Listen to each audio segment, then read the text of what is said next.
நீரின் நடுவே தனித்துவான வாசமாயிருக்கிற உமது சுதந்திரமான மந்தையாகிய உம்முடைய ஜனத்தே உமது கோலினால் மே தொருளோம், உமது கோலினால் மே தொருளோம், உமது கோலினால் மே தருளோம், உமது கோலினால் மே தருளோம்.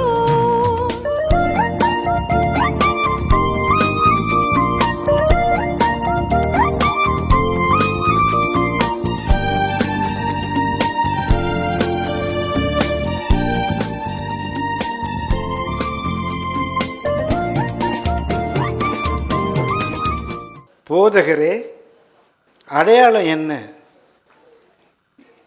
இந்த செய்தியினுடைய இரண்டாவது பாகத்துக்குள்ளாக நம்ம இன்றைக்கு போகிறோம். லூக்கா 21ஆம் அதிகாரம் 7ஆம் வசனம் வாசிங்க. அவர்கள் அவரை நோக்கி, போதகரே, இவைகள் எப்பொழுது சம்பவிக்கும்? போதகரே, இவைகள் எப்பொழுது சம்பவிக்கும்? இவைகள் சம்பவிக்கும் காலத்துக்கு அடையாளம் என்ன என்று கேட்டார்கள். இவைகள் சம்பவிக்கும் காலத்துக்கு அடையாளம் என்ன என்று கேட்டார்கள். மற்ற 24ஆம் அதிகாரம் 3ஆம் வசனத்தில் இந்த கேள்வியை பார்க்குறோம். மற்ற 24:3. பின்பு அவர் ஒலிவமலையின் மேல் உட்கார்ந்திருக்கையில் சீஷர்கள் அவரிடத்தில் தனித்து வந்து, சீஷர் ஒரு 11 பேர் அவரிடத்தில் தனித்து வந்து, இவைகள் எப்பொழுது சம்பவிக்கும்? இவைகள் எப்பொழுது சம்பவிக்கும்? உம்முடைய வருகைக்கும் உலகத்தின் முடிவுக்கும் அடையாளம் என்ன? உம்முடைய வருகைக்குரிய அடையாளம் என்ன? எங்களுக்கு உலகத்தின் முடிவுக்குரிய அடையாளம் என்ன? எங்களுக்கு சொல்ல வேண்டும் என்றார்கள். போதகரே, அடையாளம் என்ன? Master, what sign? பிரியமானவர்களே, மத்தேயு 24:25, மேத்யூ சாப்டர்ஸ் 24-25, மார்க் 13, மார்க் 13ஆம் அதிகாரம், லூக் 21, லூக்கா 21ஆம் அதிகாரம். இந்த 3 அதிகாரங்களிலேயும் இயேசு கிறிஸ்துவனுடைய கடைசி பிரசங்கம், ஒலிவமலை பிரசங்கம் பதிவு செய்யப்பட்டிருக்குது. 3 பேர் அதை பதிவு செய்கிறாங்க. பிரியமானவர்களே, ரொம்ப ஆச்சரியம் என்னென்னா, வெறும் 11 பேரை உட்கார வச்சு இயேசு பேசினது.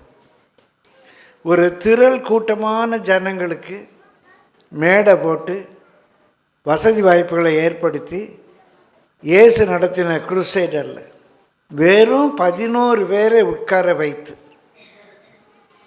இயேசு அந்த 11 பேருக்கு சொன்னதை மத்தேயு பதிவு செய்கிறார். ஒருவேளை அன்றைக்கு அந்த 11 பேரில் மார்க், லூக்கா கிடையாது. அப்போஸ்தலர்கள் சொன்னதை கேட்டு அதை உள்வாங்கி மார்க் பதிவு செய்கிறார், லூக்கா பதிவு செய்கிறார்.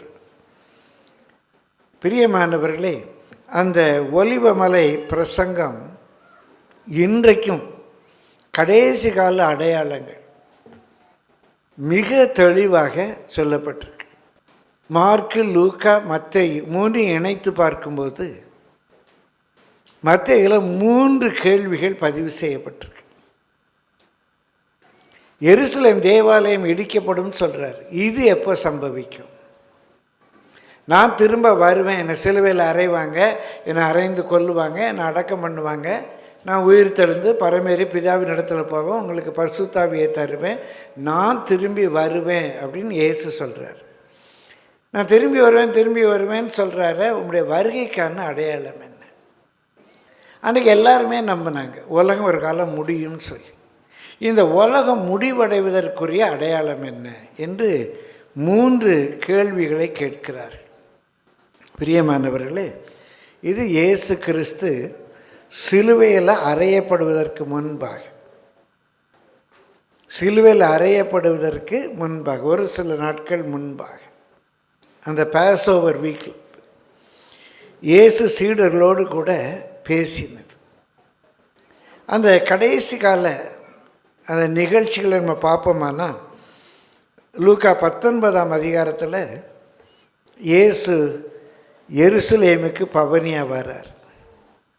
அதுதான் இன்றைக்கு பொதுவாக பேர் கிறிஸ்தவ உலகத்தில் இன்றைக்கி அநேக பேர் கிறிஸ்தவ பெந்தேகோஸ்தே சபைகளில் குருத்தோலை ஞாயிறு, பாம் சண்டே அப்படின்னு கொண்டாடுவாங்க. ஆனால் அப்படி ஒரு குருத்தோலை ஞாயிறை அப்போஸ்தலர்கள் யாரும் கொண்டாடினதாக வேதத்தில் இல்லை. முதல் 6 நூற்றாண்டுகளில் அப்படி ஒரு பாம் சண்டே, ஒரு குருத்தோலை ஞாயிறு கொண்டாடினதாக இல்லை. பின் நாட்களில் பாபிலோனிய உபதேசத்திலிருந்து இதெல்லாம் சேர்க்கப்பட்டது. நான் சொல்லியிருக்கேன், லென்ட் என்றால் வசந்த காலம். வசந்த காலத்தை வரவேற்பதற்காக உள்ள ஒரு நாட்கள். 40 நாட்கள் எளிய உணவை சாப்பிடுவாங்க. கோடை காலத்துலேருந்து வசந்த காலத்துக்கு வர்றதுக்கு முன்பாக ஒரு எளிய உணவை சாப்பிடணும், அதான் உடலுக்கு நல்லது. மற்ற மதங்கள்லேயும் இந்த பழக்கம் உண்டு. வெறும் கூழ் குடிக்கிற பழக்கம் உண்டு, பிரியமான நோன்பு இருக்கிற பழக்கம் உண்டு. கோடை காலத்திலேருந்து வசந்த காலத்துக்கு வருவதற்கு இடைப்பட்ட ஒரு காலத்தில் பிரியமானவர்களை கூழ் குடிப்பது, நோன்பு இருப்பது நல்லது. அதனால தான் இதுக்கு பேர் வசந்த கால பண்டிகை. லென்ட் என்றால் வசந்தம். இயேசு கிறிஸ்து சிலுவைக்கு போவதற்கு முன்பாக 40 நாட்கள் உபவாசம்லாம் இருக்கலை. வருஷாவருஷம் 40 நாட்கள் இயேசு உபவாசம் இருந்ததாகவும் இல்லை. அவர் ஊழியத்தை ஆரம்பிக்கும்போது, அவர் ஞானஸ்நானம் எடுத்த உடனே 40 நாட்கள் உபவாசம் இருந்து ஊழியத்தை ஆரம்பித்தார். அடுத்த 3 ஆண்டுகளில் இயேசு 40 நாள் உபவாசம் இருந்தார் என்றோ, இயேசு சிலுவைக்கு போவதற்கு முன்பாக அங்கே 40 நாட்கள் உபவாசம் இருந்தது என்றோ வேதத்தில் இல்லை. இதெல்லாம் பாபிலோனிய பண்டிகைகளுடைய ஒரு பெயர் மாற்றம் செய்யப்பட்டவைகள். பிரியமானவர்களே, இது ஒரு ரோட் ஷோ. இன்றைக்கு கூட அரசியல் தலைவர்கள் ரோட் ஷோ நடத்துகிறாங்க. அவங்க கட்சியை சேர்ந்தவங்க 2 பக்கத்திலையும் நின்று கொண்டு ஒவ்வொரு கட்சிக்கும் ஒரு கோஷம் இருக்கும். அந்த கோஷத்தை எழுப்புவார். அந்த தலைவர் நடுவில் இன்றைக்கு அவருடைய கேரவனில் அப்படி போவார். அது மேலே எழுப்பி நின்று எல்லாருக்கும் கையாட்டிட்டு போவார். நீங்கள் தான் அடுத்த தலைவராக வரணும், நீங்கள் தான் நல்லாட்சி தரணும், எங்களுக்கு ஒரு விடுதலை தாரும் அப்படின்னு சொல்லி எல்லோரும் 2 பக்கமும் நின்று கூக்குரல் போடுவாங்க. அவங்கவுங்க முழக்கத்தை எழுப்புவாங்க இல்லையா? அதே போல் இயேசு எருசலேமுக்கு வருவதற்கு முன்பாக நடந்த ஒரு ரோட் ஷோவில் தான். அப்போ அவங்கெல்லாம் ஓசன்னா ஓசன்னா ஓசன்னான்னாங்க. ஓசன்னா வேறு ஒன்றும் அல்ல, எங்களை காப்பாற்றும். ரோம ஆதிக்கத்திலிருந்து பிரியமானவர்களே, பிரதான ஆசாரியர்கள் பரிசேயர்கள் அவங்க கையிலிருந்து, ஏரோதியருடைய ஒடுக்குமுறையிலிருந்து எப்படியாகிலும் எங்களுக்கு ஒரு விடியல் வரட்டும், எங்களுக்கு ஒரு நல்ல காலம் பிறக்கட்டும், நீர் ஒரு நல்ல ஆட்சி அமைத்து தாரும் அப்படின்னு சொல்லி 2 பக்கமும் நின்று வசந்த காலம் பிரியமானே தொடங்குது. கையில் குருத்தோலைகள், அப்போ தான் குருத்து ஓலை வருது. அதை கையில் பிடித்து கொண்டு, அது அவங்களுடைய வழக்கம். இப்போ ஃப்ளாகை பிடிச்சிட்டு ஆட்டுற மாதிரி குருத்தோலையை பிடிச்சிட்டு ஆட்டுறாங்க. சேவஸ் நவ், எங்களை காப்பாற்றும், எங்களை காப்பாற்றும், எங்களை காப்பாற்றும் அப்படின்னு சொல்லி அவங்க எல்லாம் எதிர்பார்க்காங்க. இப்போ ஒரு புரட்சி வரப்போது, இவர் ஆட்சியை பிடிக்க போகிறாரு. ஆயிரக்கணக்கான ஜனங்கள் இவருக்கு பின்னால் போகுது. ஏனென்றால் ஏற்கனவே அப்படிப்பட்ட புரட்சிகள் இங்கே நடந்து கொண்டிருந்தன. குறிப்பாக ரோம ஆதிக்கத்துக்கு விரோதமாக ஆசாரியர்கள் பரிசேயர்கள் அவருடைய ஒடுக்குமுறைக்கு விரோதமாக, ஏரோதியருடைய கொடுமைக்கு விரோதமாக அங்கே புரட்சிகள் வெடிச்சிக்கிட்டு இருக்கு. அந்த புரட்சியாளரில் உள்ள ஒரு சீடன் தான் செயல்தியலாகிய சீமோன். செயல்தியல் என்றால் ஜலட். இப்போ டெரரிஸ்ட்டுன்னு சொல்கிறோம் இல்லையா, அந்த மாதிரி அவன் ஒரு டெரரிஸ்ட். அவன் ரட்சிக்கப்பட்டு இயேசு கிறிஸ்துவினுடைய சீடனாக இருக்கிறான். அதனால தான் அவன் பேர் செயல்தியலாகிய சீமோன், சைமன் த ஜலட். அவங்க அதிகமாக யாருக்கு விரோதமாக போராடினாங்க? இந்த ரோமருடைய கைக்கூலியாக இருக்கிற ஆயக்காரருக்கு விரோதமாக தான் அவங்க போராடினாங்க. இந்த ஆயக்காரர்கள்லாம் ரோமருடைய கைக்கூலிகள். நம்மளை கசக்கி புழிஞ்சி அநியாயமாக வட்டி வாங்கி ரோமர்களுக்கு ஜால்ரா போட்டுட்ருக்காங்க. பிரியமானவர்களே, இந்த ஆயக்காரர்களை அவங்க தீண்டத்தகாத உள்ள பாவிகளாக நினச்சாங்க. இந்த ஆயக்கார் வீட்டில் போய் இவர் சாப்பிட்றாருனாலே பாவிகள் வீட்டில் சாப்பிட்றாரு, என்னடா இவர் போய் அவன்லாம் ரோம கைக்கூலி, அவன் வீட்டில் போய் இவர் சாப்பிட்டுட்ருக்காரு அப்படின்னு நினச்சாங்க. பிரியமானவர்களே, இயேசுடைய சீடர்களில் ஆயக்காரனாகிய மத்தேயும் உண்டு. இந்த மத்தேயு இப்படிப்பட்ட ஆயக்காரர்களை கொல்ல நினைத்த செயல்தியலாகிய சீமோனும் உண்டு. இந்த சூழ்நிலையில் தான் இயேசு எருசலேமுக்குள்ளே வராரு, ஒரு ரோட் ஷோ. பின் நாட்களில் சபைகளில் இந்த ஞாயிறு ஆராதனையெல்லாம் வந்த பிறகு அப்படி கேலண்டரை அந்த அஸ்டார்டே வானராக்கினுடைய பிறந்த நாளெல்லாம் கனெக்ட் பண்ணி சண்டேன்னு ஆக்கிட்டாங்க. பிரியமானவர்களே, இது எல்லாமே வேதத்துக்கு புறம்பானது. இயேசு கிறிஸ்து தேவகுமாரன் என்பதற்கு ஒரே ஒரு அடையாளம் சொன்னார். மனுஷகுமாரன் பூமியின் தாழ்விடங்களில் 3 இரவு 3 பகல் இருக்கணும். யோனா மீனின் வயிற்றில் இருந்தது போல். இப்போ வெள்ளிக்கிழமை அடக்கம் பண்ணுறோம். வெள்ளி சனி ஒரு இரவு, சனி ஒரு பகல், சனி ஞாயிறு 2 இரவு. அப்போ இயேசு பூமியின் தாழ்விடங்களில் இருந்தது இன்றைக்குள்ள பண்டிகை முறைமையின்படி 2 இரவு ஒரு பகல், 36 மணி நேரம்தான். ஆனால் இயேசு சொன்ன கணக்கு 72 மணி நேரம். 72 மணி நேரம். அப்போ அதையே நம்ம இன்றைக்கி மாற்றிட்டோம். எல்லாமே தம்மூசுக்காக அழுதார்கள்னு இருக்கு, வேதத்தில் வாசிக்கிறோம்.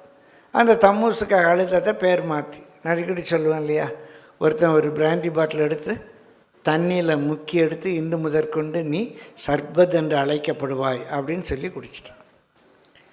பிரியமானவர்களே, அஸ்டார்டேக்கு கொண்டாடின வானராக்கினிக்கு அப்பஞ்சுட்ட பண்டிகையை தண்ணியில் முக்கி எடுத்து அந்த ஈஸ்டர் இயேசு உயிர்த்தெழுந்த பண்டிகை அப்படின்னு மாற்றிட்டோம்.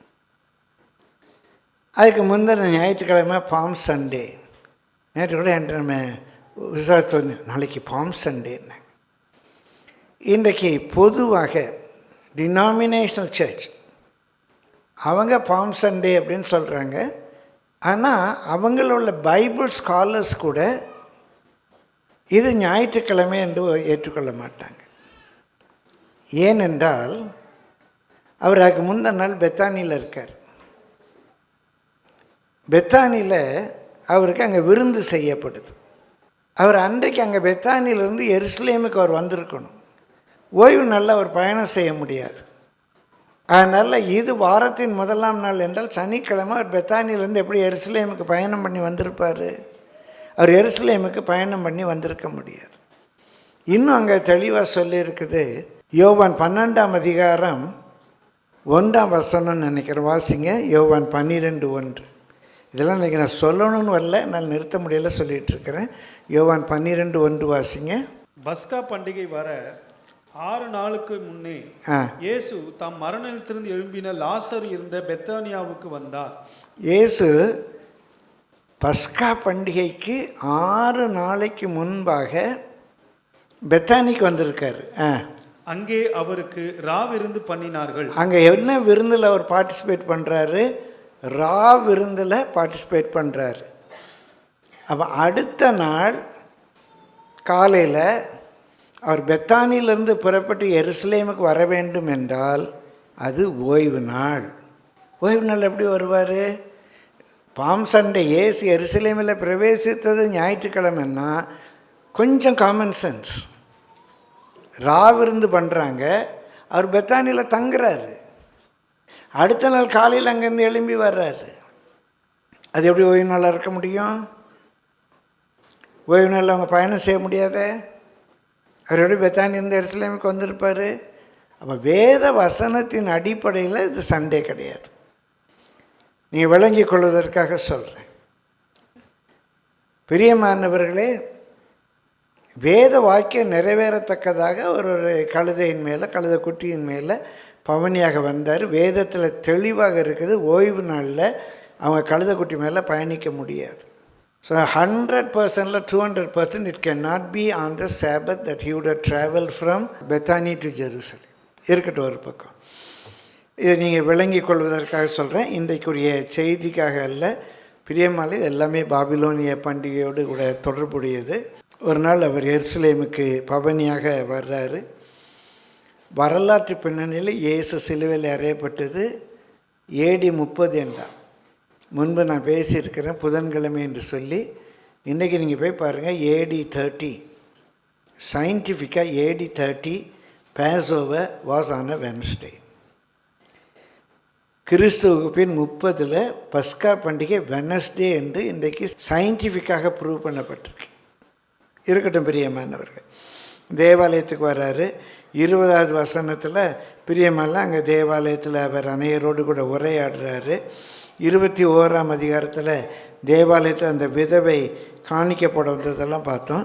21ஆம் அதிகாரம் 5-6 வசனங்களில் அவங்க தேவாலயத்தை இயேசுக்கு சுற்றி காட்டுறாங்க. அப்போ தான் இயேசு சொல்கிறாரு, இந்த ஆலயம் ஒரு கல்லின் மேல் ஒரு கல் இல்லாமல் இடிக்கப்பட்டு போகுங்கிறாரு. அவங்களுக்கெல்லாம் அது ரொம்ப ஒரு ஆச்சரியமாக ஷாக்காக இருக்குது. இப்போ அந்த சூழ்நிலை தான் அவங்க தேவாலயத்தை விட்டு புறப்பட்டு போய் அங்கே ஒலிவ மலையில் அவர் உட்கார்றாரு. அவர் உட்காரும்போது அவர்கிட்ட கேட்குறாங்க, போதகரே இவைகள் எப்பொழுது சம்பவிக்கும்? இந்த தேவாலயம் ஒரு கல்லின் மேல் ஒரு கல் இராதபடி இடிபட்டு போகும்னு சொன்னீரே, இது எப்போது சம்பவிக்கும்? மத்தேயுல 3 கேள்விகள் பார்க்குறோம். இது எப்பொழுது சம்பவிக்கும்? இவைகள் சம்பவிக்கும் காலத்துக்கு அடையாளம் என்ன? உம்முடைய வருகைக்கு அடையாளம் என்ன? உலகத்தின் முடிவுக்கு அடையாளம் என்ன? எங்களுக்கு சொல்லும் என்று சொல்கிறார். பிரியமானவர்களை, கடந்த வாரத்தில் நம்ம தெளிவாக பார்த்தோம். கிறிஸ்துவுக்கு பின் 70, இயேசு 30 மரித்தார் என்றால் 70 சரியாக 40 ஆண்டுகளுக்குள்ளாக வெஸ்பாசியன் அவன் ரோம சக்கரவர்த்தியாக இருக்கும்போது அவனுடைய மகன் தீத்து, அந்த தீத்துவனுடைய தலைமையில் எருசலேம் தரைமட்டமாக இடிக்கப்பட்டது. ஒரு கல் மேல் ஒரு கல் இராதபடி இடிக்கப்பட்டது. இஸ்ரவேல் ஜனங்கள் உலகம் முழுவதும் சிதறடிக்கப்பட்டார்கள். இஸ்ரேல் என்ற ஒரு நகரமே வரைபடத்தில் இல்லாமல் போயிட்டு, 50க்கு முன்பாக உள்ள வரைபடங்களில் இஸ்ரவேல் என்ற ஒரு தேசத்தையே நீங்கள் பார்க்க முடியாது. கிறிஸ்துவுக்கு பின் 70 இயேசு சொன்னபடியே ஒரு கல்லின் மேல் ஒரு கல் இராதபடி பிரியமலை தேவாலயம் இடிக்கப்பட்டது. யூதர்கள் உலகம் முழுவதும் எல்லா ஜாதிகளுக்குள்ளும் சிதறடிக்கப்பட்டார்கள். 1948 கிட்டத்தட்ட பிரியமானவர்களே 1900 ஆண்டுகள் கழித்து மே மாதம் 15ஆம் தேதி மீண்டுமாக இஸ்ரவேல் என்ற தேசம் தீர்க்க தரிசனத்தின் நிறைவேறுதலாக தோன்றியது. அப்போ அதுக்கு டெல்லவி கேபிட்டலாக இருந்தது. 1967 பிரியமல்ல ஜூன் மாதம் எருசலேம் என்ற ஒரு பகுதி அதுக்கு தலைநகராக இருந்தது. பிரியமானவர்களே, இன்றைக்கு தேவன் எருசலேமை பூமியிலே புகழ்ச்சியாக வைத்திருக்கிறார். எருசலேம் பூமியில் உள்ள அநேகருக்கு ஒரு பாரமாகவும் இருக்குது. ஒரு பக்கம் இந்த கேள்வியினுடைய 2வது பகுதி, நீர் திரும்ப வருவேன்னு சொன்னீர், நீர் வருகிறதற்கான அடையாளம் என்ன?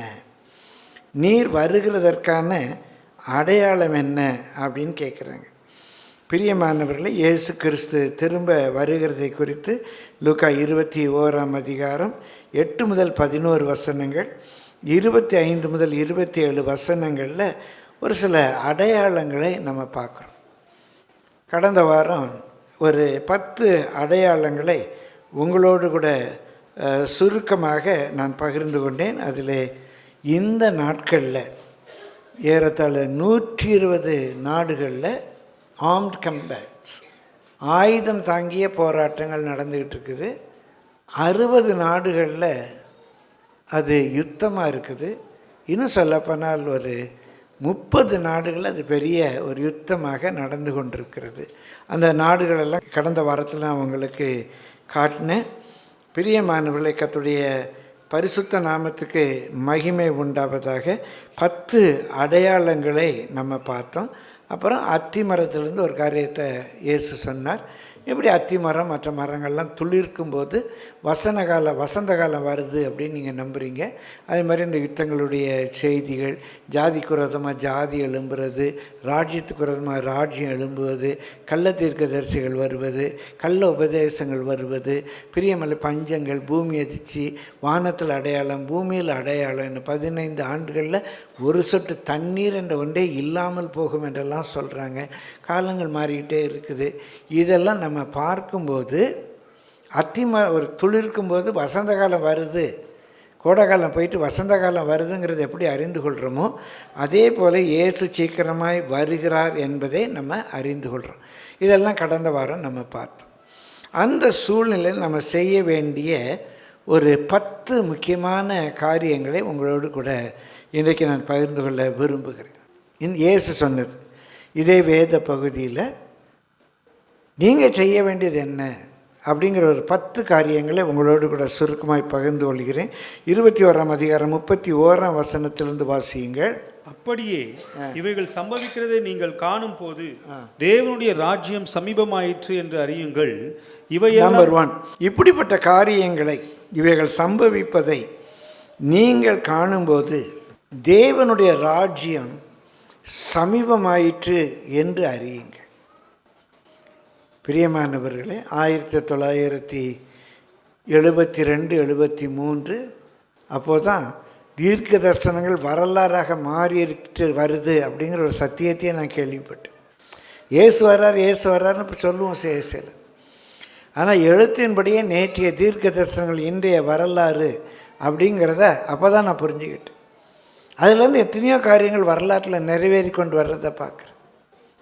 நம்ம கேலி பண்ணுற ஒருத்தர் சொல்லார், ஆமாம் ஒரு இலைகளை விழுந்தால் கூட இயேசு வர்றாருன்னா நீங்கள் சொல்லுவீங்க அப்படின்னு கேலியாக சொன்னார். பிரியமானவர்களை பதிலுக்கு ஒன்று சொன்ன, நீங்கள் இப்படி கேலி பண்ணுறீங்க பாருங்கள், அது கூட வருகைக்கான அடையாளம் என்னங்கன்னார். ஆமாம், கடைசி காலத்தில் பரியாசக்காரர்கள் தோன்றி இயேசு வருகிறார் என்று சொல்கிறத குறித்து கேலி பண்ணுவாங்கன்னு பைபிளில் போட்டிருக்குது. நீங்கள் இப்படி எங்களை கேலி பண்ணுறதே வருகைக்கான ஒரு அடையாளம் தான் சார்னு. போங்க, நீங்கள் என்னன்னாலும் உங்கள்கிட்ட பேச முடியாது. நிறைய பேர் ஏதாவது ஆரம்பிப்பாங்க, நம்ம பதில் சொன்னால் ஆமாம் உங்கள்கிட்ட பேச முடியாதுன்ட்டு போயிடுவாங்க. இப்படி நம்ம மற்றவங்க கேலி பண்ணுறதே வருகைக்கான ஒரு அடையாளம். அப்போ முதலாவது நமக்கு ஒரு ஆக்டிவ் மைண்டு, அதான் அந்த அறிவு. அப்போ அதுக்கேற்ற ஆயத்தம் வேணும். உலகம் முடிய போகுது, எப்படின்னாலும் எப்போ வேணாலும் நடக்கும். ஒருவேளை அது பின்னுமானால் நம்முடைய மரணம் சம்பவிக்கும். சார், நம்ம எப்படி ஆயத்தப்படணும், எப்படி இருக்கணும்? இப்போ நம்ம ஒரு ப்ரோக்ராம், இப்போ நீங்கள் ஸ்டடீஸுக்காக அமெரிக்கா போகிறீங்க, அப்போ அதுக்கு ஆயத்தம் பண்ணுவோம் இல்லையா? பாஸ்போர்ட் வந்துட்டா, விசா வந்துச்சா, என்ன செய்யணும், எப்படி இருக்கணும், எப்படி போகணும், என்ன பிளான்னு, எங்கே டிக்கெட் வாங்கணும். அப்போ நமக்கு இவையெல்லாம் சம்பவிப்பதை பார்க்கும்போது முடிவு சமீபம் என்று அறிவாக வேணும். அந்த ஆக்டிவ் நாலேஜ் வேணும். ஏதோ கதை கேட்கலை, பைபிளில் சொல்லியிருக்குல்ல, ஐயா பிரசங்கத்தில் சொன்னாங்கல்ல, இப்படி சமாதான உடன்படிக்கையை நிர்பந்திக்கிற ஒரு காலம் வரும்னு சொன்னால் வந்திருக்க. நம்ம கண்ணு முன்னால் பீஸ் ஸ்ட்ரீட்டில் கையெழுத்து போடுறியா இல்லைன்னா குண்டு போட்டுட்டா, சமாதான உடன்படிக்கையில் கையெழுத்து போடுறியா இல்லைன்னா குண்டு போட்டுட்டா, பேச்சுவார்த்தைக்கு வரியா இல்லைன்னா அவனை அழிச்சிடட்டா. வந்துச்சுல்ல அந்த காலம் நம்ம கண்ணு முன்னாலேயே. நேற்றுக்கு தீர்க்க தரிசனம், இன்றைக்கு வரலாறு. அப்போ முதலாவது நமக்கு வேண்டியது பிரியமானவர்களே அண்ட் ஆக்டிவ் நாலேஜ், கிரியை செய்யக்கூடிய ஒரு அறிவு. சும்மா ஜென்ரல் நாலேஜ் அல்ல.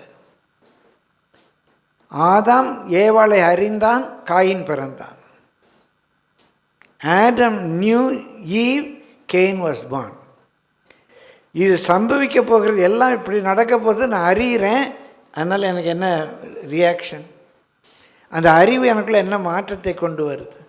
What is the action of that knowledge? அந்த நாலேஜ் என்னை என்ன பண்ணுது? சும்மா ஜிகே டெஸ்ட்டில் எழுதுறதுக்கா? அமெரிக்காவுடைய ஜனாதிபதி யார், ட்ரம்ப் அப்படின்னு பொது அறிவு தேர்வில் எழுதுவதற்கு அந்த அறிவு இல்லை.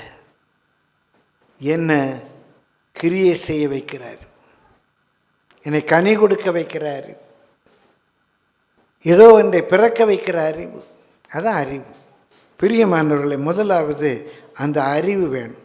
2வது 8ஆம் வசனம் வாசியுங்கள். அதற்கு அவர், நீங்கள் வஞ்சிக்கப்படாதபடி எச்சரிக்கையாயிருங்கள். நீங்கள் வஞ்சிக்கப்படாதபடிக்கு எச்சரிக்கையாயிருங்கள். ஏனெனில் அநேகர் வந்து என் நாமத்தை தரித்து கொண்டு நான் தான் கிறிஸ்து என்றும் காலம் சமீபித்தது என்றும் சொல்லுவார்கள். அநேகர் வந்து தங்களை கிறிஸ்து என்று நிலைநிறுத்துவார்கள். அது மாத்திரமல்ல, பயங்கரமான கள்ள உபதேசங்கள் வரும். பயங்கரமான கள்ள உபதேசங்கள், கள்ள தீர்க்க தரிசனங்கள், குறி சொல்லுகிறவர்கள். நீங்கள் பிரியமல் 2வது வஞ்சிக்கப்படாதபடிக்கு எச்சரிக்கையாயிருங்க. வெளுத்ததெல்லாம் பாலுன்னு நினைக்காதீங்க. யூடியூப்பில் வர்ற எல்லாம் பைபிள் ட்ரூத் அப்படின்னு நினைக்காதீங்க. இன்றைக்கு பிரபல்யமாக இருக்கிற ஊழியக்காரங்க, உலகம் அறியப்பட்ட ஊழியக்காரங்களாக இருக்கிறபடியினாலே அவங்க சொல்கிறதெல்லாம் சரி அப்படின்னு நினைக்காதீங்க. கொஞ்சம் வஞ்சிக்கப்படாதபடி எச்சரிக்கையாக இருங்க. எல்லா காரியங்களையும் அறிந்து கொள்வதற்கு அடிக்கடி சொல்லியிருக்கிறேன், சத்தியத்தை அறிவீர்கள், சத்தியத்தை விசுவாசிப்பீர்கள் அல்ல. சத்தியத்தை அறிவீர்கள், சத்தியம் உங்களை விடுதலையாக்கும். 3 காரியம் ரொம்ப முக்கியம். எ logical thinking, a rational thinking and empirical thinking. ஒரு தர்க்க சாஸ்திரம், இது என்ன பைபிள் எப்படி போட்டிருக்க, அவர் இப்படி சொல்கிறாரு, எது சரிக்கும் இந்த யோசிங்க. இது அவுட் ஆஃப் கான்டெக்ஸ்ட் சொல்கிறாங்களா, இது ரெஃபரன்ஸ் டு கான்டெக்ஸ்ட் சொல்கிறாங்களா, அந்த இடத்துக்கு ஏற்ற வசனமாக சொல்கிறாங்களா, இல்லை மனதில் தோணுனபடி சொல்கிறாங்களா, இது ஒரு லாஜிக்கலாக சரியாக இருக்குமா, ரேஷ்னலாக சரியாக இருக்குமா, எம்பரிக்கல் பட்டறிவு, ஸ்பிரிச்சுவல் ஆவிக்குரிய யோசித்து பாருங்கள், யோசித்து பாருங்கள். பிரியமானவர்களே, சில நாட்களுக்கு முன்பாக இன்னொரு பெரிய கூட்டத்தில் பேசும்போது நான் சொன்னேன், நம்ம பைபிளை ஃபாலோ பண்ணுறோம், பைபிள் சொல்கிறபடி நம்ம வாழ விரும்பலை, அப்புறம் அந்த பைபிளை தூக்கி தூர போடுங்க. எதுக்கு அந்த பைபிள்? நான் பைபிளை ஃபாலோ பண்ணுறேன் அப்படின்னு சொன்னால், அது தேவனுடைய வார்த்தை என்று நான் சொன்னால், அந்த வார்த்தையின்படி நான் ஜீவிக்கணும். இந்த புதிய ஏற்பாட்டு உபதேசம் வேத உபதேசம் என்று நான் எடுப்பேன், ஆனால் அதுபடி ஜீவிக்கணும். எனக்கு அதுபடி ஜீவிக்க விரும்பலை, அது தூக்கி தூர போடணும். அது தலைக்கடியில் வச்சு படுத்தா பேய் போயிடும்னு சொல்லி தலைக்கடியில் வச்சு படுக்கிறதா? அதில் என்ன பிளாக் மேஜிக் இருக்குதா பைபிளில்? பைபிளை தூக்கி தலைக்கடியில் வச்சா பேய் போயிடுமா? என்ன பயங்கரமான மூட நம்பிக்கை, அது கிறிஸ்தவமா? பைபிளில் ஒரு அதிகாரத்தை 12 ஜெபத்தை ஒரு பேப்பரில் எழுதி தலைக்கடியில் வச்சா ஹீலிங் வந்துடுமா? அப்படி யாராவது சொன்னால் நம்பாதீங்க. இல்லை பிரியமானவர்களே, சத்தியம் மாறாது. அந்த வேதத்தின்படி நடக்க விரும்பலை அப்படின்னா அந்த வேதத்தை தூக்கி தூர போடுங்க. அது எதுக்கு உங்களுக்கு? யோசித்து பாருங்க. அப்போ ஒருத்தன் வேதத்துக்கு புறம்பாய் பேசுகிறான் என்றால் அவன் கள்ளப்போதகன், கள்ள தீர்க்கதரிசி, ஊழியத்தை ஆதாய தொழிலாக செய்கிற ஆசாரியன். ஜாக்கிரதையாக இருங்க. அப்போ முதலாவது கர்த்தருடைய வருகை சமீபம், சொன்னபடியே தீர்க்க தரிசனம் வரலாறாக நிறைவேறுதுங்கிற அறிவு. அந்த அறிவு என்ன செய்யணும்? கள்ள உபதேசங்களுக்கு வஞ்சிக்கப்படாமல் இருக்கணும். இன்றைக்கி யூடியூப்பில் ஜஸ்ட் இன் ஒன் ப்ரெஸ் நிறைய உபதேசங்கள் கொட்டி கிடக்கு. எல்லாம் பரத்துக்குரிய உபதேசமா? இல்லையே. நீங்கள் தான் ஜாக்கிரதையாக இருக்கணும். அறிந்து கொள்ளுங்கள். 2வது வஞ்சிக்கப்படாதிருங்கள். 3வது அவர்களை பின்பற்றாதிருங்கள். அவர்களை ஃபாலோ பண்ணாதீங்க. அந்த சேனலுக்கு போய் சப்ஸ்கிரைப் பண்ணுறது, அவங்கள ஃபாலோ பண்ணுறது, அவங்கள இமிட்டேட் பண்ணுற. அவங்க சொன்னாங்க, வேதம் சொல்லுதா சொல்லுங்கள், இயேசு சொன்னார், அப்போஸ்தலர் சொன்னாரா சொல்லுங்கள். கள்ளப்போதர்களை கோட் பண்ணுறதா, கள்ள கிறிஸ்துக்களை கோட் பண்ணுறதா, கள்ள தீர்க்கதரிசிகளை முற்கோள் காட்டுறதா? இல்லையே. நம்பர் 1, இந்த கடைசி காலத்தில் நம்ம ப்ரிப்பேர் ஆகிறதுக்கு இயேசு சீக்கிரமாய் வருகிறார், தீர்க்க தரிசனங்கள் நம்முடைய கண்களுக்கு முன்பாக நிறைவேறுது, இந்த அறிவு வேணும். 2வது நம்ம வஞ்சிக்கப்பட்டு போகக்கூடாது. 3வது அவர்களை ஃபாலோ பண்ணக்கூடாது. 9ஆம் வசனம் வாசியுங்கள். யுத்தங்களையும் கலகங்களையும் குறித்து நீங்கள் கேள்விப்படும் போது பயப்படாதிருங்கள், இவைகள் முன்னதாக சம்பவிக்க வேண்டியதே. 4வது கர்த்தருடைய பிள்ளைகள் பயப்படாதீங்க. செய்தியை கேட்கும்போது கொஞ்சம் கலக்கமாக இருக்குது. ஐயோ லாக்டவுன் வரப்போதாமே, ஐயோ எரிபொருள் கிடைக்காதாமே, கலக்கமாக இருக்கு. ஆனால் முடிவு உடனே வராது. பயப்படாதீங்க. பயத்தை புறம்பே தள்ளுங்க. யாருக்கு என்ன நடந்தாலும் சரி, அவருடைய பிள்ளைகளை அவர் காத்துக்கொள்ள வல்லவராக இருக்கார். சிங்கக்குட்டிகள் தாழ்ச்சி அடைந்து பட்டினியாக இருக்கும். கர்த்தரை தேடுகிறவர்களுக்கு ஒரு நன்மையும் குறைவுபடாது. பிரியமானவர்களே, லாக்டவுன் போட்டாங்க, என்ன நன்மை நம்ம குறைஞ்சி போச்சு? எந்த நன்மையும் கர்த்தர் குறைபட விடலையே. ஒருவேளை அன்றைக்கு அநேக சபைகளுடைய வருமானம் குறைஞ்சிது. ஆனால் அங்கே இருக்கிற எந்த ஊழியர்களுக்காவது, ஊழியத்தில் உதவியாக இருக்கிறவர்களுக்காவது ஒரு பைசா குறைஞ்சுதா? ஆண்டவர் எப்படியோ நடத்தினார, நன்மை குறையப்படலையே. நீங்கள் பயப்படாதீங்க, கர்த்தர் நம்ம கூட இருக்கிறாரு. பிரியமானவர்களே, where there is fear, faith cannot work. Where there is faith, fear will not be there. எங்கே விசுவாசம் இருக்கோ அங்கே பயம் கிரியை செய்யாது. எங்கே பயம் இருக்கோ அங்கே விசுவாசம் கிரியை செய்ய முடியாது. ஆண்டவர் பார்த்துக்குவார். எப்படியானாலும் என்ன இருந்தாலும் ஆண்டவர் நம்மை நடத்துவார்னு விசுவாசிக்கிற எல்லாரும் நல்ல கரங்களை தட்டி கர்த்தரை உற்சாகமாக ஸ்தோத்திரிங்க. பார்க்கலாம், நல்ல கர்த்தரை ஸ்தோத்திரிங்க, பயப்படாதீங்க.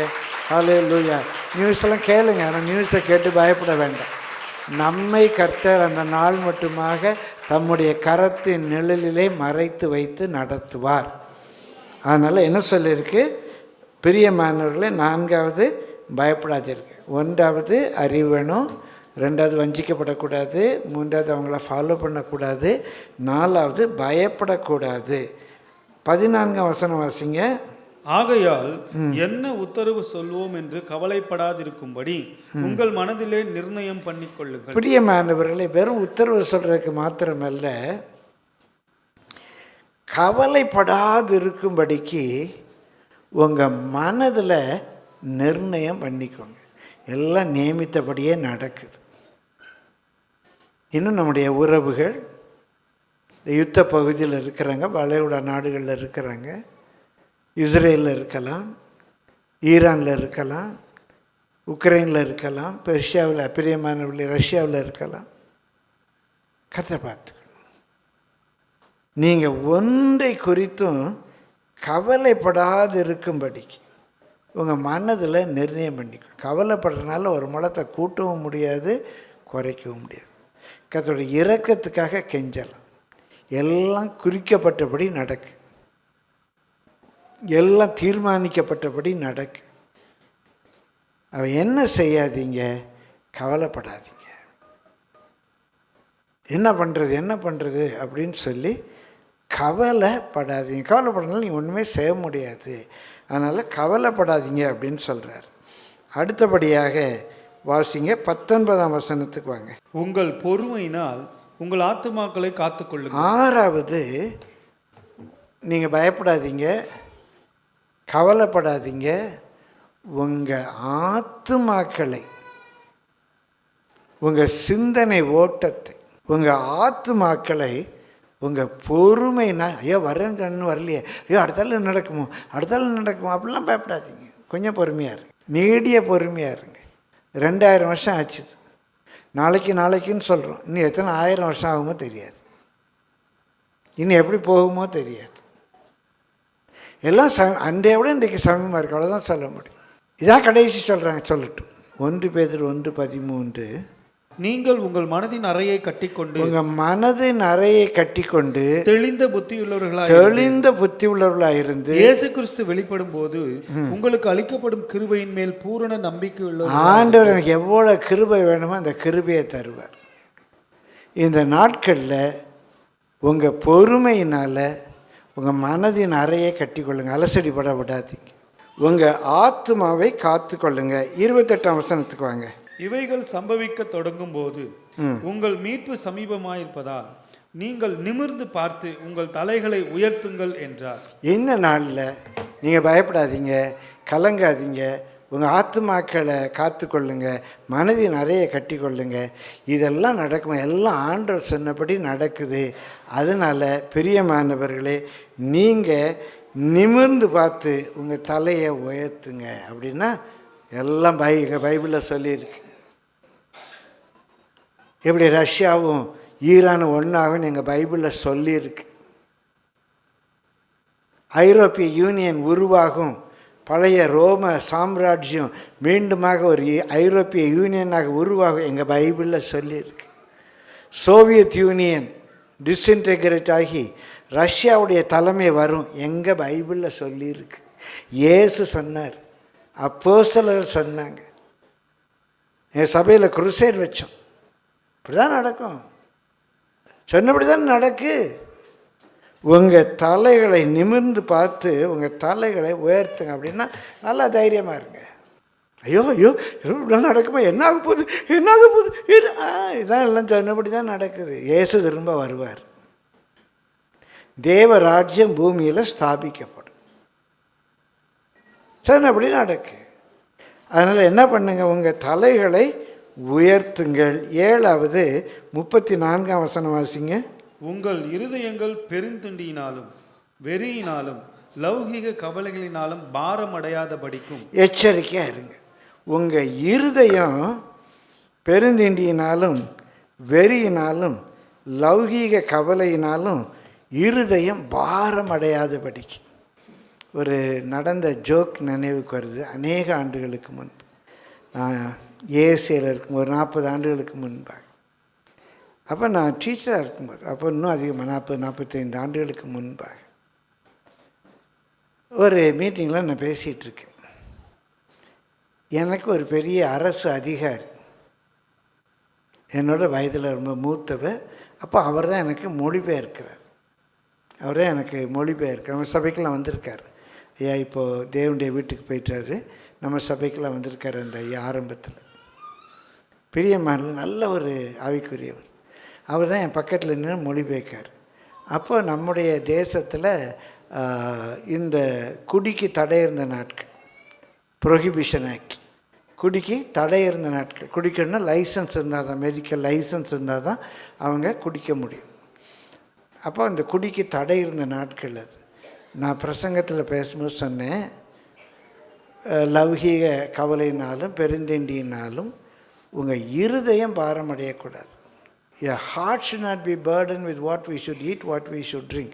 என்ன சாப்பிட்ணும், என்ன குடிக்கணும்னு சொல்லி உங்கள் ஹார்ட் பேர்டன் ஆகக்கூடாது. நல்லா சாப்பிடுங்க, நல்லா குடிங்க. நல்லா குடிங்கன்னா ஜூஸோ ஏதோ நல்லா பெவரேஜோ குடிங்கிறதுல if your purse permits you can eat well, you can drink well அப்படின்னு இங்கிலீஷில் வேகமாக சொல்லிட்டு போகிறேன். If your purse permits you can eat well, you can drink வெல்னு என் பக்கத்துலேருந்து மொழிபெயர்த்த அந்த ஐயா, உங்களுக்கு பெர்மிட் இருந்தால் நன்றாக குடிக்கலாம்ட்டார். நல்ல வேலை எனக்கு இங்கிலீஷ் தமிழ் தெரியும். அப்புறம் நிறுத்தி ஐயா அப்படி இல்லையான்னு சொன்னேன். அதனால் யாராவது பெர்மிட் இருக்குன்னு சொல்லி குடிச்சிடாதீங்க. இங்கே அதை சொல்லலை. உங்கள் இருதயம் பெருந்திண்டினால், ஐயோ இப்போ இதெல்லாம் கிடைக்கலையே, இப்போ ஹோட்டல்லாம் மூடுறாங்களே, ஐயோ பிரியாணி கடைலாம் இல்லையே. இல்லைங்க, நல்ல விறகடுப்பில் பிரியாணி செய்கிறாங்க, நல்லா சாப்பிட்லாம். முந்தியாவது கேஸ் அடுப்பு, இப்போ விறகடுப்பு பிரியாணி கிடைக்குது, கவலைப்படாதீங்க. பிரியமானவர்கள், என்ன சாப்பிடுவோம்? என்ன ஆக போகுது? என் பிள்ளை கல்யாணம் வச்சுருக்கோமே, இப்போ பார்த்து யுத்தம் வந்துடுச்சே, கோல்டு விலை எங்கேயோ எகிரி போச்சுதே. நான் சின்ன பையனாக இருக்கும்போது ஒரு சவரன் 8 கிராம் 250 ரூபா. இன்றைக்கி ஒரு சவரன் 8 கிராம் 1 லட்சத்தை தாண்டி போச்சே. என்ன பண்ணுறது? கவலைப்படாதீங்க. சூழ்நிலையை வச்சு உங்கள் இருதயம் பாரமடைய, என்ன சாப்பிடுவோம், என்ன புசிப்போம், என்ன உடுத்துவோம் அப்படின்னு உங்கள் லௌகீக காரியங்களால் உங்கள் இருதயம் பாரமடையாதபடி காத்து. எல்லாம் இது இந்த கண்ட்ரோல் ஆஃப் காட். என்ன சாப்பிடுவோம், என்ன உடுத்துவோம், என்ன பண்ணுவோம், என்ன பண்ணுறது, பிள்ளைங்க காரியம் என்ன, அது இதுன்னு சொல்லி லௌகீக காரியங்களால் உங்கள் இருதயம் பாரமடையாதபடி காத்து கொள்ளுங்கள். 9வது வாசிங்க, அதே வசனம் தொடர்ந்து 34.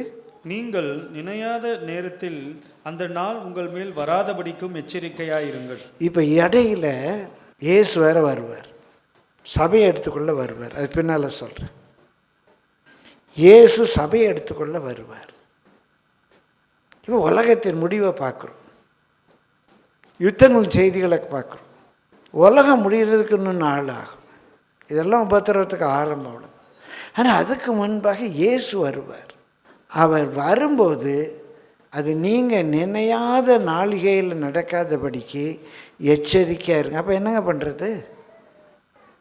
வருவார் இன்றைக்கி வருவார், எப்போ ஒரு நாள் வரலாம், இந்த ஆராதனை முடிகிறதுக்குள்ளே வரலாம், இந்த பைபிள் ரீடிங் ஆரம்பிக்கிறதுக்குள்ளே வரலாம். எதிர்பார்த்துருங்க.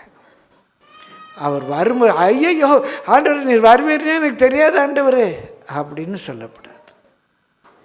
எப்போதும் ஆயத்தமாக இருக்கணும். ஆமீன். கர்த்தர் இயேசுவே வரும். இன்றைக்கு இந்த ஆராதனை முடிகிறதுக்குள்ளே இயேசு வர்றாரா? ரைட், வரட்டும், நான் போகிறதுக்கு ஆயத்தமாக இருக்கிறேன். இந்த ஆராதனை முடிகிறதுக்குள்ளே இயேசு வர்றாரு, நான் போகிறதுக்கு ஆயத்தமாக இருக்கிறேன் அப்படின்னு ஆயத்தமாக இருக்கேன். அவர் வரும்போது ஐயையோ நீர் வருவீர்னு நான் நினைக்கவே இல்லையே அப்படின்றக்கூடாது.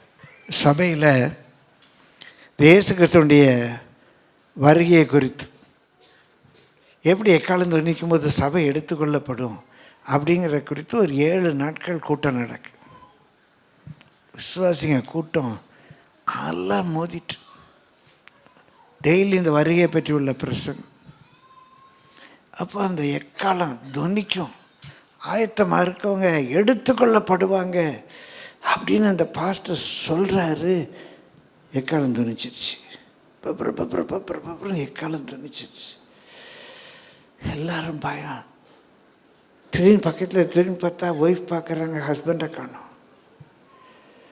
ஒரு இடத்துல பார்த்தா ஒய்ஃபை காணோம். அப்படி எல்லாம் பயப்படுறாங்க. அப்படி கொஞ்சம் கொஞ்சமாக எல்லாம் காணாமல் போயிட்டாங்க. எல்லோரும் காணோம்.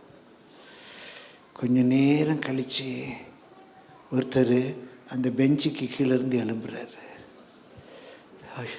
நான் மட்டும்தான் மாட்டிக்கிட்டேன்னா எல்லோரும் போயிட்டாங்களா அப்படின்னு பார்க்காரு. பார்த்தா அங்கேருந்து ஒருத்தர் எழும்புறாரு, இங்கேருந்து ஒருத்தர் எழும்புறாரு. எல்லாம் போய் பெஞ்சு கடையில் ஒளிஞ்சிக்கிட்டு இருக்கு. எழும்பி பார்த்தா பாஸ்டரை மட்டும் காணோம். சொல்லிக்கிட்டே இருந்தார், நம்ம யாரும் கவனிக்காமல் போயிட்டோமே, பாரு பாஸ்டர் மாத்திரை எடுத்துக்கொள்ளப்பட்டார் போலியேன்னு பார்க்குறாங்க. கொஞ்ச நேரம் கழித்து புல்பீட்டுக்கு கீழேருந்து ஒருத்தர் எழும்பி வர்றாரு. அங்கே 2 வால் பசங்க அங்கே கோபுரத்தை ஏறி நின்று எக்காலம் ஊதிட்டாங்க. பப்புறன்னு ஒரு பிரசங்கம் பண்ணிகிட்டு இருக்கும்போது அவன் பயந்து கீழே போயிட்டான். எப்போ அந்த எக்காலம் வரும்னு தெரியாது. நீங்கள் நினையாத நாளிகையில் அது வராதபடிக்கு. நிறைய பேர் ஒரு தப்பான ஒரு டாக்டர்னு சொல்லுவாங்க, திருடனை போல் வருவார், திருடனை போல் வருவார். உங்கள் ஹஸ்பண்ட் வெளியூருக்கு போயிருக்காரு, திடீர்னு சொல்லாமல் கொள்ளாமல் வந்துட்டார். சொன்னார் சீக்கிரம் வருவேன்னு சொல்லிகிட்டு இருந்தார். திடீர்னு அவர் சவுதியிலேருந்து இல்லை அமெரிக்காவிலேருந்து சொல்லாமல் கொள்ளாமல் வந்து, என்னங்க சொல்லாமல் கொள்ளாமல் இப்படி திருட மாதிரி வந்துட்டீங்க அப்படின்னா வரவேற்பீங்க? இயேசு வர்றாராம், திருட மாதிரி வர்றாராம். நிறைய பேர் பாட்டு கூட எழுதியிருக்காங்க, திருடன் போல் வருவார்னு. எங்கெங்க பைபிளில் திருடன் போல் அந்த நாள் உங்கள் மேல் வராதபடிக்கு எச்சரிக்கையாக இருங்க. திருடன் சொல்லாமல் கொள்ளாமல் வருவான், நம்ம எதிர்பாராத நேரத்தில் வருவான். அப்படி அது வராதபடிக்கு எச்சரிக்கையாக இருங்க. இயேசு வர்றார். எங்கள் வீட்டுக்காரர் எப்படி வந்துடுவார், இன்றைக்கி வருவாரா, நாளைக்கு வருவாரா, என் தம்பி எப்போ வருவான், என் வந்துடுவானா, சரி சீக்கிரம் வந்துடுவான். ஐயோ ஒன்றும் லெட்டர் போடாமல் இருக்கானே, நான் வந்துடுவான், வருவேன்னு சொல்லியிருக்கான்ல, வந்துடுவான். காலையிலே நீ வருவானா, நீ ஏதாவது வாட்ஸ்அப்பில் மெசேஜ் வந்திருக்கா பார்த்துக்கிட்டே இருக்கும். திடீர்னு வந்து அந்த தம்பி நிற்கிறான். தம்பி டெய்லி ஒன்று நினச்சிக்கிட்டே, காலைல கூட நீ வந்துடுவேன்னு நினச்சேன்டா, நீ நினச்ச மாதிரியே நீ வந்துட்டடா அப்படின்னா எவ்வளோ சந்தோஷமாக இருக்கும்.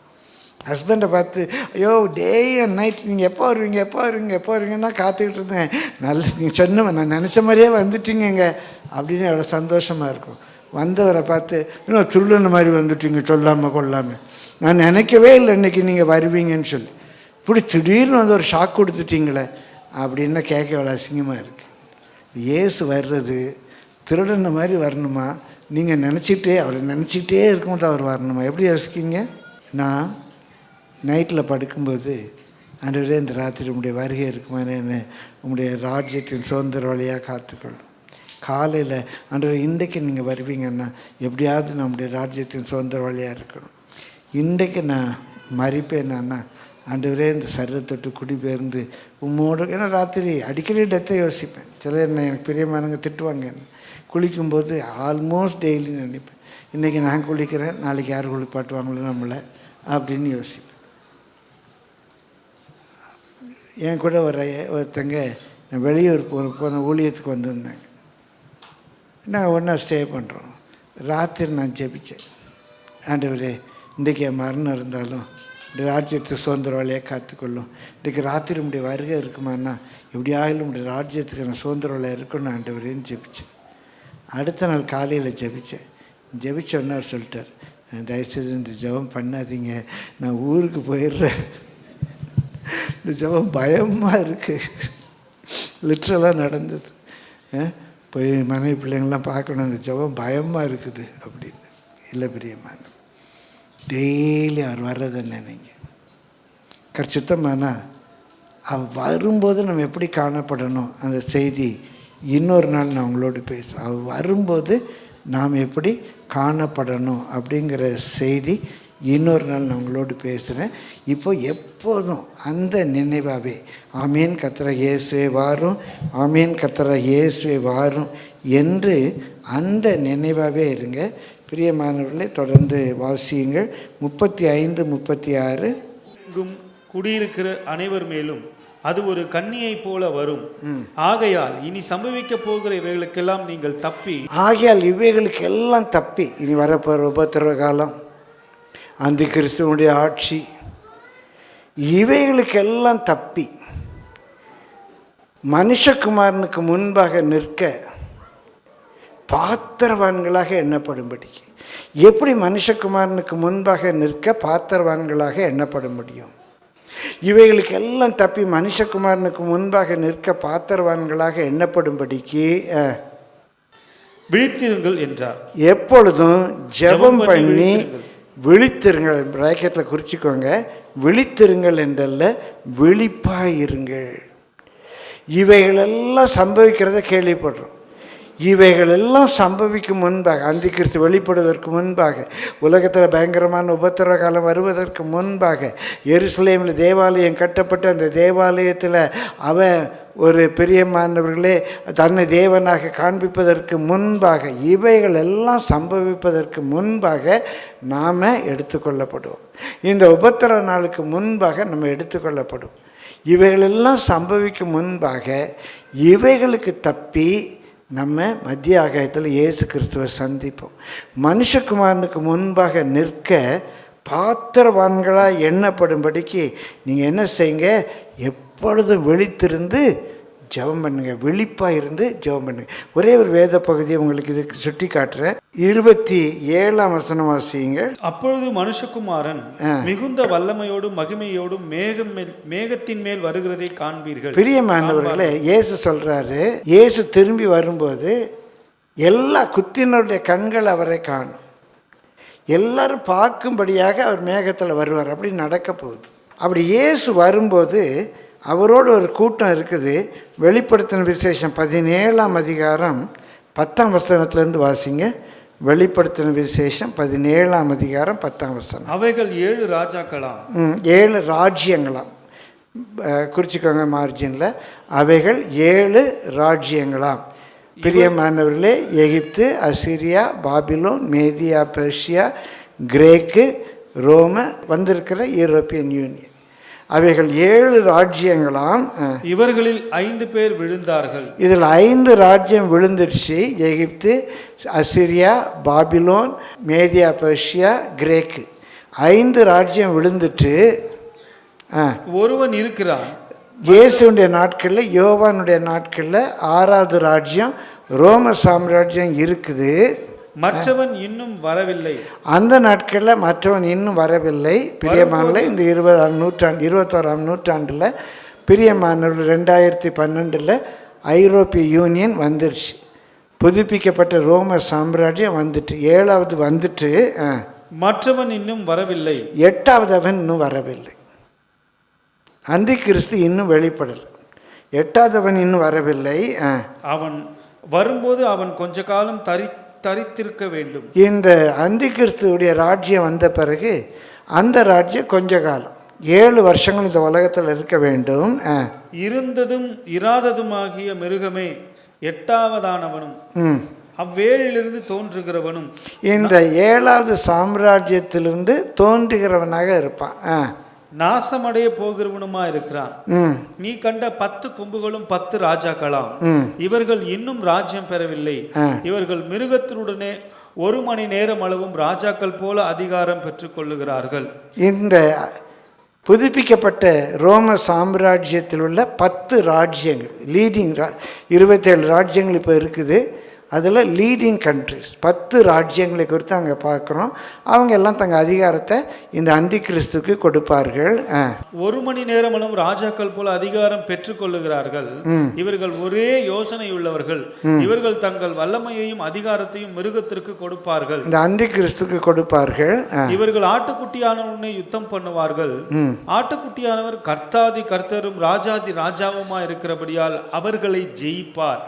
அவரோடு கூட இருக்கிறவர்கள் பிரியமான அப்படி இயேசு கிறிஸ்து வரும்போது அவரோடு கூட ஒரு கூட்டம் இருக்கு. இங்கே நம்ம வாஸ்தவம் இனி சம்பவிக்க போகிற இவைகளுக்கு தப்பி மனுஷகுமாரனுக்கு முன்பாக நிற்கும்படிக்கு ஜாக்கிரதையாக இருங்க. அப்போ மனுஷகுமாரனோடு கூட ஒரு கூட்டம் வருது. அந்த கூட்டத்தை குறித்து வெளிப்படுத்த விசேஷத்தில் வாசிக்கிறோம். ஆட்டுக்குட்டியானவர் திரும்ப வரும்போது வரும் காலம் என்ன, 10 அடையாளங்கள் பார்த்தோம். அவர் வருங்காலத்துக்கு முன்பாக நம்ம எப்படி இருக்கணும், 10 நமக்கு கொடுக்கப்பட்ட எச்சரிப்புகளை பார்த்தோம். நம்ம எப்படி இருக்கணும். பிரியமானவர்களே, அந்த நாளுக்கு வருவதற்கு நம்ம இவர்களுக்கெல்லாம் தப்பி மனுஷகுமாரனுக்கு முன்பாக நிற்க பாத்திரவானா எண்ணப்படும். அவரோடு ஒரு கூட்டம் வர்றாங்க. அவங்க எப்படி இருக்கிறாங்களாம் வாசிங்க. இவர்கள் ஆட்டுக்குட்டியானோடு யுத்தம் பண்ணுவார்கள். ஆட்டுக்குட்டியானவர் கர்த்தாதி கர்த்தரும் ராஜாதி ராஜாவுமா இருக்கிறபடியால் அவர்களை ஜெயிப்பார். அவரோடு கூட இருக்கிறவர்கள், அவரோடு கூட வருகிறவர்கள், அவரோடு கூட இருக்கு. அப்போ எப்பவுமே போய் ஜாயின் பண்ணியிருக்காங்க. அவரோடு கூட ஜாயின் பண்ணவங்க யாரு? அவரோடு கூட இருக்கிறவர்கள் அழைக்கப்பட்டவர்களும், அவங்க அழைக்கப்பட்டவர்கள், தெரிந்து கொள்ளப்பட்டவர்களும், அழைக்கப்பட்டவர்கள் தெரிந்து கொள்ளப்பட்டவர்கள், உண்மையுள்ளவர்களுமா இருக்கிறார்கள் என்றார். அவர்கள் அழைக்கப்பட்டவர்கள், தெரிந்து கொள்ளப்பட்டவர்கள், உண்மை உள்ளவர்களுமாய் இருக்கிறார்கள் என்றார். கர்த்தருடைய பரிசுத்த நாமத்துக்கு மகிமை உண்டாவது. பிரியமானவர்களே, அவங்க யாரு? அப்போ அவரோடு கூட ஒரு கூட்டம் போய் ஜாயின் பண்ணுது. அவங்க இயேசுவின் நாமத்தில் அழைக்கப்பட்டவர்கள். அழைக்கப்பட்டவர்கள் அநேக, தெரிந்து கொள்ளப்பட்டவர்கள் சிலர். அவர்கள் அழைக்கப்பட்டவர்கள் மாத்திரமல்ல, தெரிந்து கொள்ளப்பட்டவர்கள்.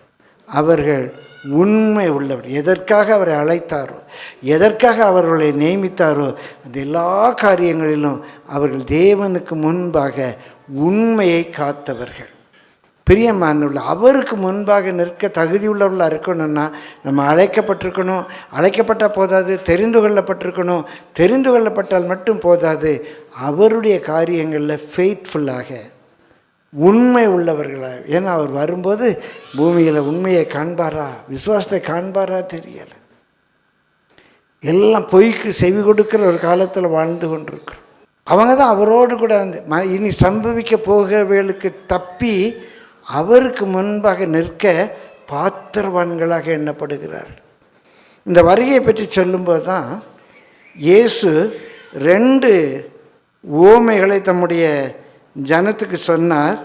வாசிங்க, மத்தேயு 24ஆம் அதிகாரம் 36ஆம் வசனத்திலிருந்து. அந்த நாளையும் அந்த நாழிகையையும் என் பிதா ஒருவர் தவிர மற்றொருவனும் அறியான். என்னைக்கு இயேசு வெளிப்படுவார் யாருக்குமே தெரியாது. ஆனால் அது ஃபிக்ஸ் ஆகிருக்குது. பிதாவுக்கு தெரியும், நமக்கு தெரியாது, பிதாவுக்கு தெரியும். கரெக்டாக அந்த டேட்டில் இயேசு வெளிப்படுவார். அது யாரும் அறிய மாட்டான், பிதாவை தவிர. பரலோகத்தில் உள்ள தூதர்களும் அறியார்கள். நோவாவின் காலத்தில் எப்படி நடந்ததோ அப்படியே மனுஷகுமாரன் வரும் காலத்திலும் நடக்கும். எப்படி எனில், ஜலப்பிரளயத்திற்கு முன்னான காலத்திலே நோவா பேழைக்குள் பிரவேசிக்கும் நாள் வரைக்கும் ஜனங்கள் புசித்தும் குடித்தும் பெண் கொண்டும் பெண் கொடுத்தும் ஜலப்பிரளயம் வந்து அனைவரையும் வாரிக்கொள்ளும் மட்டும் உணராதிருந்தார்கள். அப்படியே மனுஷகுமாரன் வரும் காலத்திலும் நடக்கும். அப்பொழுது 2 பேர் வயலில் இருப்பார்கள். ஒருவன் ஏற்றுக்கொள்ளப்படுவான், ஒருவன் கைவிடப்படுவான். 2 ஸ்திரீகள் இயந்திரம் அரைந்து கொண்டிருப்பார்கள். ஒருத்தி ஏற்றுக்கொள்ளப்படுவாள், ஒருத்தி கைவிடப்படுவாள். உங்கள் ஆண்டவர் இன்ன நாழிகையிலே வருவார் என்று நீங்கள் அறியாதிருக்கிறபடியினால் விழித்திருங்கள். திருடன் இன்ன ஜாமத்தில் வருவான் என்று வீட்டஜமான் அறிந்திருந்தால் அவன் விழித்திருந்து தன் வீட்டை கண்ணமிட ஒட்டான் என்று அறிவீர்கள். நீங்கள் நினையாத நாழிகையிலே மனுஷகுமாரன் வருவார். ஆதலால் நீங்களும் ஆயத்தமாயிருங்கள். பிரியமானவர்களே, எங்கள் நோவாவுடைய வாழ்க்கையை இருந்து சொல்லி எப்போ வேணாலும் வருவார். நினையாத நேரத்தில் வந்துடக்கூடாது.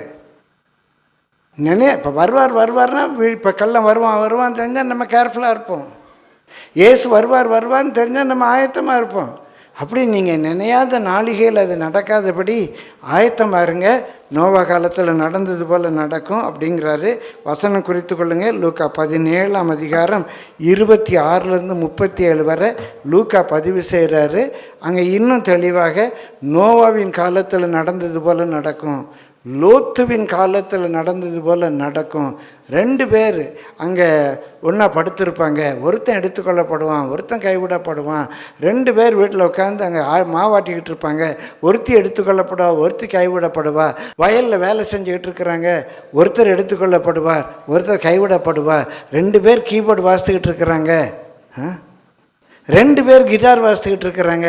2 பேரும் எடுத்துக்கொள்ளப்படுவார்கள். கரங்களை தட்டி கர்த்தரை ஸ்தோத்திரிப்போமா.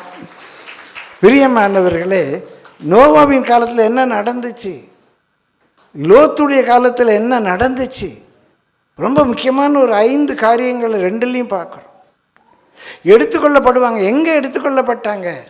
பிரியமானே, கர்த்தருடைய வருகை தாமதிக்குமே ஒரு வார்த்தை கூட்டி கொடுப்பார். ஆனால் அடுத்த வாரம் இதை தொடர். நோவாவின் காலத்தில் நடந்தது என்ன, லோத்துவின் காலத்தில் நடந்தது என்ன? பிரியமானவர்களே, ஜாக்கிரதையாக இருப்போம். இன்றைக்கு இந்த 10 குறிப்புகளையும் உங்களுடைய உள்ளத்தில் பதிவு செய்து கொள்ளுங்கள். பிரியமானவர்களே, இப்போ இயேசு எப்போ வேணுமானாலும் வெளிப்படுவார். அதற்கு முன்பாக சபை எடுத்துக்கொள்ளப்படும். கர்த்தருடைய பிள்ளைகளாகிய நாம் இந்த நாட்களில் எப்படி இருக்கணும்? நம்பர் 1, ஆக்டிவ் நாலேஜ், கிரியை செய்யக்கூடிய அறிவு இருக்கணும். 2வது, வஞ்சிக்கப்படக்கூடாது. எல்லாம் வெளுத்ததெல்லாம் பால், எல்லாம் பெரிய பெரிய ஊழியக்காரங்க, அங்கெல்லாம் கூட்டம் வருதுன்னு நினைக்காதீங்க. கூட்டம் வர்றதுனால அவங்கெல்லாம் பெரிய தேவ ஊழியர்கள்லாம் நம்ம சொல்ல முடியாது. நம்பர் 2. நம்பர் 3, அவங்கள ஃபாலோ பண்ண பைபிள் உபதேசத்துக்கு மாறாக இருக்கா, ஃபாலோ பண்ணாதீங்க. நம்பர் 4, பயப்படாதீங்க. கர்த்தர் எப்படி உங்களை காத்துக்குவார். நம்பர் 5, ஒன்றை குறித்தும் கவலைப்படாதீங்க. அவர் நமக்கு என்ன வேணுமோ, என்ன போஷிக்கணுமோ போஷிப்பார். எல்லாம் மோசமாக இருக்கும்னாலும் நம்ம சேர்த்துக்குவார். கவலைப்படாதீங்க. 6வது, பொறுமையினர். உங்கள் சோல் டிஸ்டர்ப் ஆகாமல் பார்த்துக்கோங்க. Let come what me. உங்கள் மனதின் அறையை கட்டி கொள்ளுங்கள். உங்களுக்கு அளிக்கப்படும் கிருபையின் மேல் பூர்ண நம்பிக்கையாக இருங்க. உங்கள் ஆத்மாவை காத்துக்கொள்ளுங்க. நம்பர் 7, இந்த நாட்களில் நம்ம எல்லாருக்கும் இருக்க வேண்டிய ஒரு பெரிய மகிழ்ச்சி, வேதத்தில் சொல்லப்பட்டது தான் நடக்குது. நம்ம பைபிள் எவ்வளோ உண்மை. நம்ம பைபிளில் பிரியமானவர்களே 33% 3/1 தீர்க்க தரிசனம். அவர் சொன்னபடியே ராஜ்யங்கள் தோன்றின, அவர் சொன்னபடியே ராஜ்யங்கள் விழுந்தன, அவர் சொன்னபடியே இன்றைக்கு உலகத்தில் நடந்துக்கிட்டு இருக்குது. நேற்றைய தீர்க்க தரிசனம் இன்றைய வரலாறு. What was the prophecy yesterday is history today. அதனால் நல்ல தலையை நிமிர்த்து நம்ம இந்த இயேசுவை ஃபாலோ பண்ணுறது குறித்து நீங்கள் நல்ல மகிழலாம், கர்த்தரை ஸ்தோத்திரிக்கலாம். இந்த வேதத்தை சுமக்கிறதை குறித்து நீங்கள் பெருமைப்படலாம். இது வெறும் கதை புஸ்தகம் அல்ல, இது இதிகாசம் அல்ல, புராணம் அல்ல, இது ஹிஸ் ஸ்டோரி. அதனால் தலையை நல்லா நிமிர்ந்து நடங்க, பயப்படாதீங்க. இருதயம் லௌகீக கவலைகளினால் கல்யாணம் கட்டணுமே, பிள்ளைகள் இது ஆகுது அது ஆகுது, ஐயோ இப்போ விலைவாசி கூடுது, இயேசு வரப்போகிறாரு. இருதயம் எதுனாலையும் பாரம் அடையாதபடி காத்துக்கொள்ளுங்க. வருகையை எதிர்பார்த்துக்கிட்டே இருங்க. வரும்போது ஐயோ சுவாமி நான் நினைக்கவே இல்லை, இன்றைக்கி வருவீர்னு நினைக்கல சுவாமி, சொல்லாமங்கெல்லாம் வந்துட்டு விட்டுட்டு போயிட்டீரே அப்படின்னு அழாதீங்க. எப்போனாலும் அந்த வருகையை எதிர்பார்த்துட்ருங்க. கடைசியாக மனுஷகுமாரனுக்கு முன்பாக நிற்க பாத்திரவான்களாக எண்ணப்படும்படி எப்பொழுதும் ஜெபம் பண்ணி விழிப்பாக இருங்க, வாட்ச்ஃபுல்லாக இருங்க, கைவிடப்பட்டு போயிடக்கூடாது. பிரியமானே, கர்த்தர் நம்மோடு கூட பேசியிருக்கிறார். கர்த்தருக்கு சித்தமானால் வருகை தாமதிக்குமையானால் நோவாவின் காலத்தில் நடந்தது என்ன, லோத்தின் காலத்தில் நடக்கிறது என்ன, அதுலேருந்து நம்ம என்ன பாடங்களை கற்றுக்கொள்ளலாம் அப்படிங்கிற தேவ செய்தியை நான் தொடருவேன். பிரியமாக எனக்காகவும் ஜெபித்து கொள்ளுங்கள். கர்த்தருடைய கிருபை நம்ம அனைவரோடு கூட இருப்பதாக.